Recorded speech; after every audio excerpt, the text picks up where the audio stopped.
Vamos con el quinto caso, cuando tenemos un cociente de polinomios en el que el grado del numerador es menor que el grado del denominador y al hallar las raíces del denominador nos encontramos raíces reales y raíces imaginarias. Como suelo deciros habitualmente, cervecita, unas aceitunillas y mucha paciencia. Empezamos el desarrollo. Nos encontramos el siguiente regalito. Cociente de dos polinomios. El razonamiento siempre es el mismo. Echamos un vistazo inicial por si fuera inmediata. Ni os molestéis. Vamos a seguir los pasos que debemos seguir siempre que haya un cociente de polinomios. Hallamos las raíces del denominador. Tomamos esa expresión polinomio de grado 4, aplicamos Ruffini. Llegamos a la siguiente conclusión. Dos primeras raíces obtenidas, 2 veces el 1. Me quedaría 1, 0 y 1. Equivale a x cuadrado más 0x más 1. Para terminar de hallar las raíces, como es de segundo grado, lo igualamos a 0. Despejo la x y me encuentro que x es igual a la raíz de menos 1. Es decir, vamos a interpretar. Al hallar las raíces de ese polinomio, me encuentro que tiene dos raíces reales múltiples, en términos de polinomios se llama raíz doble, y dos raíces imaginarias, más raíz de menos 1 menos raíz de menos 1. A partir del conocimiento de estos datos vamos a expresar como suma de fracciones. Recordemos, como tiene dos raíces reales múltiples, concretamente dobles, y la raíz es 1, va a surgir el factor x menos 1. Y como tiene dos raíces, expresamos de la siguiente forma. A entre x menos 1 más b entre x menos 1 al cuadrado. Las dos primeras fracciones surgen de la raíz doble. Y como tiene dos raíces imaginarias, recordad, cuando vimos este caso, va a surgir esa expresión. Cx más d dividido entre dicho polinomio. Tenemos expresado como suma de fracciones simples. Pasamos a la siguiente lámina. Repito que siempre es el mismo razonamiento. Puede ser extraordinariamente largo, pero siempre los mismos pasos. Raíces. Expreso como suma de fracciones y la estructura de esa suma depende de cómo sean las raíces. Siguiente paso, vamos a unificar esa expresión que aparece en la lámina. Para unificar la expresión, pues evidentemente el mínimo común múltiplo. Mínimo común múltiplo de la expresión. Si analizamos el denominador que teníamos anteriormente, vuelve a ser un tema de polinomios. ¿Cuál es el común denominador de x menos 1, x menos 1 cuadrado y x cuadrado más 1? Pues x cuadrado más 1 y el factor x menos 1 elevado al cuadrado. Tenemos el mínimo común múltiplo que nos permite hacer común denominador. Vamos a multiplicar a cada uno de los numeradores por lo que corresponde. A lo multiplicamos por x menos 1 y por x cuadrado más 1. Como b tenía en el denominador x menos 1 cuadrado, lo multiplico por x cuadrado más 1. Y como la expresión cx más d tenía en el denominador x cuadrado más 1, lo multiplico por x menos 1 cuadrado. Tenemos unificada la expresión. Vamos con el cuarto paso. Debemos hallar, en este caso, los valores de a, b, c y d. Y llegados a este punto, a gusto de cada uno. Primer paso. Nosotros podemos operar la expresión del numerador. Efectuamos los productos, dejo ordenadita la expresión e igualamos los coeficientes. Es decir, como el numerador de este miembro tiene que ser igual al numerador de este miembro, significa que el coeficiente de la x al cubo que nos va a salir en el miembro de la derecha tiene que valer 0. El coeficiente que obtengamos de x cuadrado tiene que valer 0. lo que obtenga multiplicando a la x, el coeficiente de la x tiene que valer 1.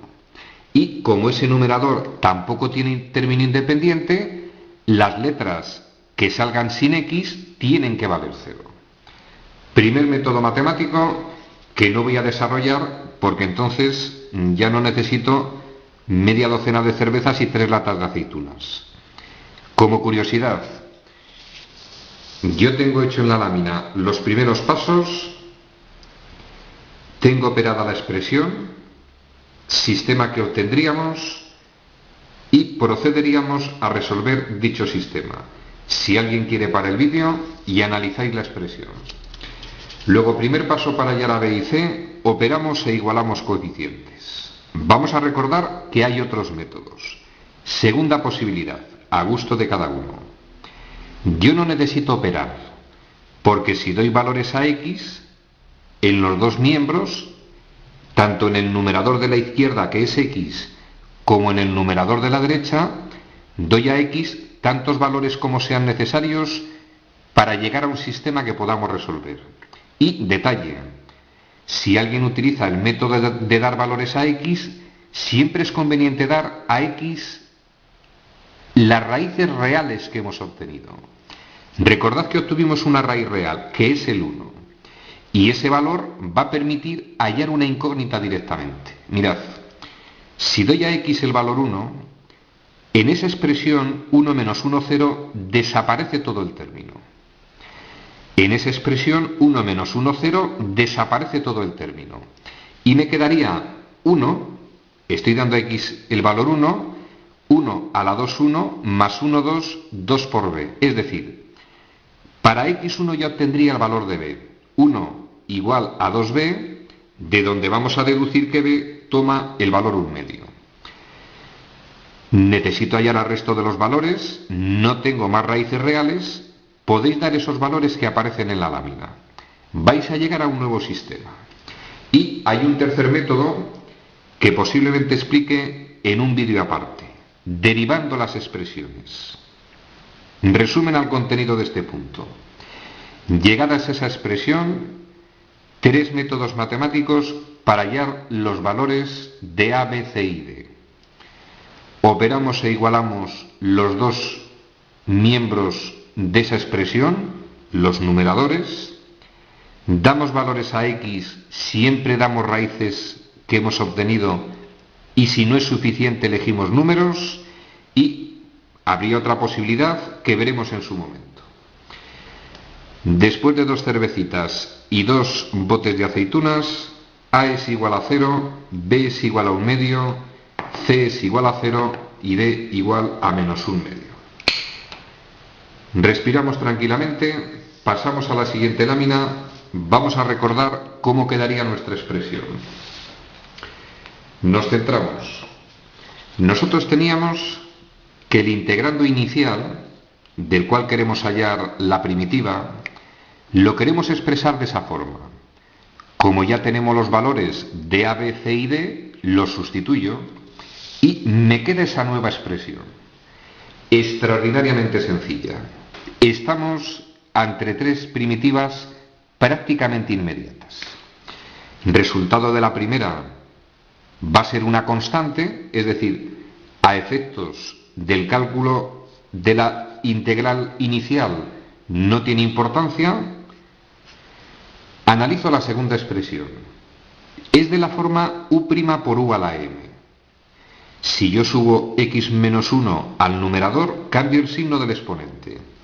Si saco el 1 medio de la integral, me queda 1 medio por la integral de x menos 1 a la menos 2, que sería u a la m, por la derivada de u, derivada de x menos 1, que toma el valor 1. Estamos ante una inmediata. Aplicamos la formulita. 1 partido de m más 1 por u a la m más 1. Simplifico y ordeno la expresión. Resultado menos 1 partido de 2 por x menos 1. Analizo la siguiente. 0x que desaparece de la expresión. La voy a dejar ordenada, es del tipo arco tangente. Menos 1 medio por 1 partido de 1 más x cuadrado, la suma es conmutativa, estructura de arco tangente. Sacamos el menos 1/2 de la integral y estamos ante un arco tangente inmediata, menos 1/2 arc tangente, en este caso de x, y más la constante de integración que englobaría el resultado de esa integral. Y si alguien le hace ilusión, deriváis la expresión que aparece en rojo y deberíamos obtener el integrando inicial. Resumen al contenido de este tipo de integrales. En el fondo, 3 consideraciones. La primera, debemos tener claro cómo separar la suma de fracciones si el denominador tiene raíces reales simples, o tiene raíces reales múltiples, o tiene raíces imaginarias. Ese concepto tiene que estar extraordinariamente claro. Dependiendo qué tipo de raíces, se hace una u otra descomposición de suma de fracciones. Segundo tema que tiene que estar extraordinariamente claro: cálculo de integrales inmediatas. Mediante este procedimiento vamos a llegar a unas integrales muy sencillas. No tiene sentido métodos de integración si no somos unos fenómenos hallando inmediatas. Y tercero, fundamental, tener un dominio importante tanto con las operaciones con polinomios como la resolución de sistemas de ecuaciones. Si tenemos esos conceptos claros, lo dicho al inicio, con un par de cervecitas, unas aceitunas y media hora de tiempo, extraordinariamente sencillo el cálculo de este tipo de integrales. Vamos a hacer algún ejercicio más para asentar estos conceptos. Tema concluido.